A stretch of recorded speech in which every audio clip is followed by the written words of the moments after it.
So full time in Portlaoise, and it was Kilcoo 118, St Finbarrs 113 in the All Ireland Club Senior Football Championship semi final. The first of today's two semi finals, that of course is on display on TG Cahir, and it's Kilcoo who prevail in the end over St Finbarrs after extra time. Even the red card before extra time as well, which we'll get onto a little bit later on as well. I suppose red cards for both sides in the end, with the fact that Jamie Burns was sent off late on in extra time for St Finbarrs. But look, I mean, this was an interesting game, wasn't it? I mean, in the first half, there was times in particular after the opening burst from Kilcoo, who definitely started the game a lot faster. Ryan Johnson obviously scoring 1-1 quite early on. Kilcoo very fast out of blocks in a similar fashion to what we've seen a little bit against Derry Gonley Harps. Only this time it was a little bit earlier. And Kilcoo, you know, when you felt like when they got that 1-1, even though it was a 4-point lead and it was still very early on in the game, you were kind of worried for St Finbarrs from there, because Kilcoo are such an experienced team, and we know that they'll drop into this defensive shell. They'll make life very hard for the opposition team to get space, to work scoring chances, to move the ball forward, to break beyond midfield. And to be fair to Finbarrs, they did, though. Like, they came back into the game really, really well. And I actually thought in the opening quarter there was a real chance for Kilcoo to not necessarily finish Finbarrs off, but potentially build up a lead that was not, you know, that wouldn't have been able to have been clawed back by Finbarrs. I really do, because Kilcoo were playing through Finbarrs' press very, very well in the opening quarter of the first half. It was really only in the second half that the Bars really started to turn Kilcoo over, and that was obviously where that goal came from. And yeah, like in the first half of times, like it was a hard watch at different stages. You were kind of waiting for something to happen. You were waiting for the game really to kind of spice into life. You were waiting for some big moments. And certainly I thought Finbarrs were slow out of blocks. They struggled in midfield, I felt, in the first half. At different stages in the game, I felt Ian McGuire was getting caught in possession. It was tough for him, because you could tell as soon as Ian McGuire got the ball, there was 2-3 Kilcoo lads around him. It was very hard for him to manoeuvre or work forward. And Finbarrs, who were brilliant really in the game against Austin Sachs, running through those gaps and running through those spaces, couldn't do so at all in the first half.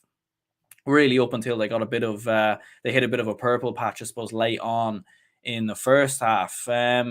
And yeah, you know, obviously Ryan Johnson gets that early goal for Kilcoo. Really well taken goal with his right boot. Brilliant finish from there on in. And Kilcoo just a little bit wasteful at times going forward. I felt like they were maybe a bit too defensive. They invited the pressure from Finbarrs back onto them. And a lovely goal, it must be said, from who was it again there? Name evades me there. Oh, Owen McGreevy, I think it was there. Yeah, Owen McGreevy who got the goal.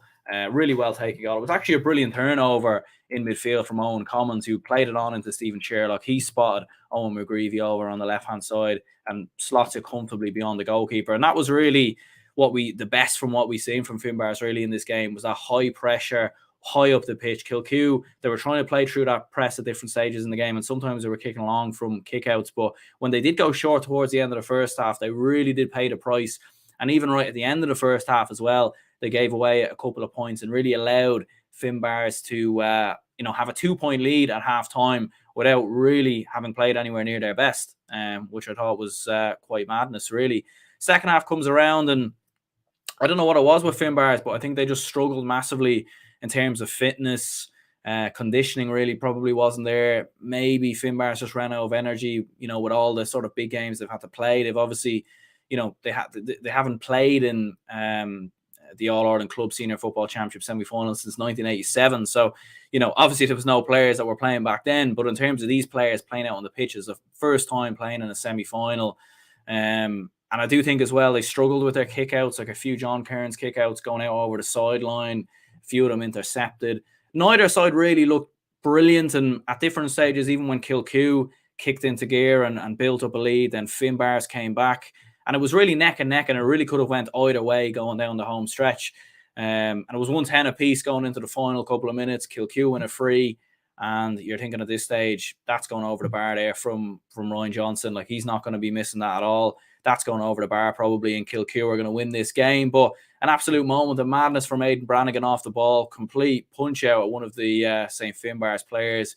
He was only on the pitch 4 minutes before he did that. So I'm not too sure if there was built-in frustration having been on the bench for the majority of the game or what the case was. But yeah, just an absolute moment of madness, a moment of craziness, really, beyond foolish, to be perfectly honest, to be doing something like that, especially when your team has an opportunity to win the game in normal time. Absolutely madness. And I can't imagine what Mickey Moran was saying at that full-time dressing room. Like, it took a while for the Kilcoo lads to get out of the dressing room, and I'm sure Mickey Moran was absolutely furious, in particular at Aidan Brannigan, for that punch out. And like, in extra time, nothing changed really at all in terms of the way that the game was going. You could tell Kilcoo were on top, and you could tell they were the better team. They had more possession of the ball.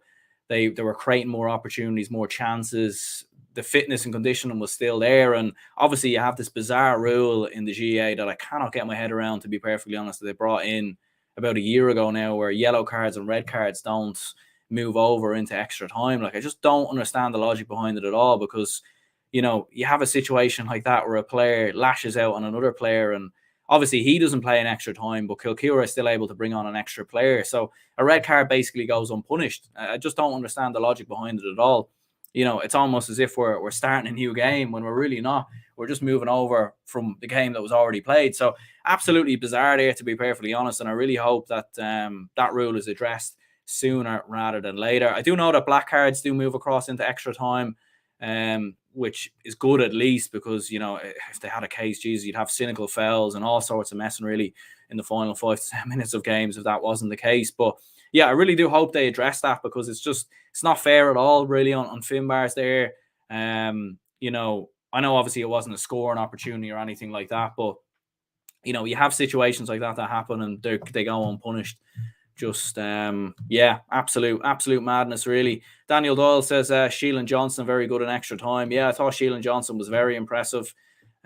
He's been a player coming through the down under 20s at the moment, and be interesting to see if he's involved with the senior team at any stage this year, maybe towards the end of the league or potentially early on in the championship. Just run through some of the scores then on the day, I suppose, for Kilcoo. Like, this is the interesting thing about Kilcoo. Like, they don't have like one individual standout player, one or two individual players. Like, I think against Derry Donnelly Harps, they had 10 or 12, maybe 15 different scores on the day. And in this game, they 10 different scores. Like, it's quite madness, really, that they're getting scores from all over the pitch. And I think that's what makes them so effective. Paul Devlin with 5 points, Ryan Johnson with 1-1, Noel Kane with 3 points, Darrell Brannigan and Caleb Doherty with 2 each, Aaron Brannigan, Micheál Rooney, Anthony Morgan, Eugene Brannigan and Sheelan Johnston all on the score sheet there as well. Caleb Doherty was very impressive, I thought, as well. Probably my man of the match personally. But Paul Devlin was exceptional as well, like finishing with 5 points, 3 of which from play. I think a shout out has to go to Stephen Sherlock as well. He nailed all his frees today, 10 points from frees. Absolutely exceptional stuff. What a player he is. And if you're Keith Ricken, surely now he comes into the Cork senior footballers, and maybe he's involved in a few weeks' time, because to nail those frees and those high pressure moments was absolutely exceptional. And he probably won't get the credit he deserves. But if Finbarrs had to come through this game, maybe Sherlock gets man of the match. He really does, because I thought he was absolutely brilliant. Owen McGreevy with 1-1, Colin Morris-Murray with 1 point, and Colin Barrett with 1 point as well. Like, just in total, 1-3 from play for Finbarrs. So they probably just didn't get enough from their other forwards in the game, and they were probably relying quite a lot on frees as opposed to points from open play. So that's probably one of the damning factors there for Kilcoo to get over the line. And they'll play Padraig Pearses or Kilmacud Crokes in the final, which is half time there at the minute. And there will be a match reaction out when that game finishes, so stay tuned for that. And of course, for Dublin and Armagh, intercounty game is back later tonight. Dublin playing Armagh, so stay tuned for the match reaction for that as well. And cheers anyone who tuned in. If you could leave a like and subscribe if you're new, I appreciate it. And big congratulations to Kilcoo. Well deserved victory in the end, no doubt about that. By far the better side throughout the entirety of the 90 minutes there, 80 minutes in total. So we'll go ahead and wrap this up here anyway. Cheers anyone who tuned in, and I'll see you all later.